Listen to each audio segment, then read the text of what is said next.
बहन भाइयों के साथ कैसे चलना है, ये तालीम थोड़े बताए, ये तो मेरा नबी बताए। मेरे नबी के दर से ये ख़जाना मिलता है कि आप एक अच्छे इंसान नज़र आओ। ये ख़जाना दर मुस्तफ़ा से मिलता है और कहीं से नहीं मिलता। अरब में बेटियों को जिंदा दफन किया जाता था। मेरे नबी ने फरमाया जिसको अल्लाह ने 3 बेटियां दी, उसने उनको डोली में बिठाया तो जन्नत में यूं हो जाएगा। सुभान, यानी ये मैं हूँ और ये मेरा उम्मती, 3 बेटियां। अल्लाह एक सहाबी का भला करे, कहने लगे या रसूल अल्लाह, जो 3 ना हो 2 हों। का कोई नहीं, जो 2 को डोली बिठाएगा वो भी ऐसे ही होगा। एक का अल्लाह भला करे, कहने लगे या रसूल अल्लाह 1 ही हो, अगर काम में कोई ना हो। फिर आपने कहा जो 1 को डोली में बिठाएगा वो भी जन्नत में यूं हो जाएगा। 10 बेटों की शादी करो, 10 बेटों की शादी करो, 10 बेटों की शादी करो, अजर है, जन्नत का वादा कोई नहीं। 1 बेटी को डोली में बिठा दो तो मेरा नबी कहता है जन्नत नहीं, यूं हो जाएगा, यूं हो जाएगा। ये जिंदगी कौन सिखाएगा? मेरा नबी सिखाए, मेरे नबी सिखाएं। हमारे तो पूरे मुल्क में बेटियों के लिए वरासत में कोई हिस्सा नहीं, सब कुछ भाई खा जाते हैं। और हमारे ज़मींदारों में बड़ा जुल्म है, नौकरानियों से जेली अंगूठे लगवा के ज़मीन पे कब्जा।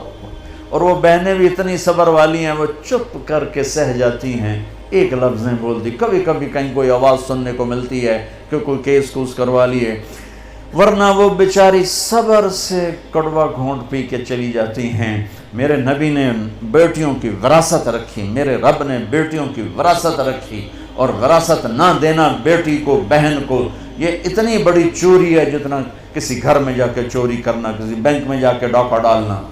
मैंने जिन उस्ताद मोहतरम से कुरान पढ़ा, तफसीर पढ़ी, मैं उनके पास शहद की बोतल लेकर गया। वो 10 रुपए की शहद की बोतल आती थी, लेकिन मेरे तो 10 पैसे भी नहीं लगे थे। अपना जो मेरे आमों का बाग था उससे उतरवा के ले गए। कहा उस्ताद जी आपके लिए शहद लाया हूँ। कहाँ से लाए हो? मैंने कहा जी मेरे अपने बाग का है। मेरे वालिदैन जिंदा थे उस वक्त। मैंने कहा जी मेरे अपने बाग का है। अब मेरे उस्ताद का सवाल सुनना। फरमाने लगे तेरे बाप ने अपनी बहनों को ज़मीन में से हिस्सा दिया था,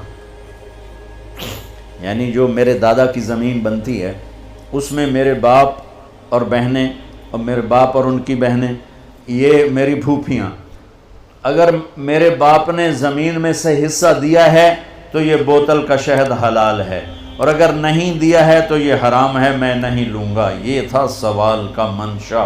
मुझसे फरमाने लगे तेरे बाप ने अपनी बहनों को हिस्सा दिया था। मैंने कहा जी अल्लाह का लाख लाख शुक्र है, मेरे बाप की बहन ही कोई नहीं।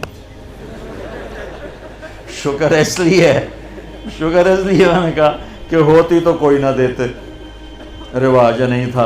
कहने के अच्छा तेरे दादा ने अपनी बहनों को हिस्सा दिया था। मैं कहा जी हुजूर में हाल उससे जमे ही कोई ना हो, मैनू नहीं पता दिता है कि नहीं देता। मेरे जमण तो बाद दे सवाल करो, मेरे जमण तो पहले दे ना करो। ये शरीयत बेटियों को ये हक देती है, बहनों को ये हक देती है। जिसने 2 बेटियों को डोली में बिठाया जन्नत वाजिब। जिसकी बेटियां कोई नहीं, बेटी नहीं हुई, उधर जैसे मेरा यानी मेरे जो दादा थे उनके कोई बेटे, 2 भाई थे सिर्फ, मेरा बाप और मेरा ताया, बस 2 भाई थे, सारी वरासत उनकी थी कि। लेकिन अल्लाह ने दो बेटियां नहीं दी, 2 बहनें दे दी।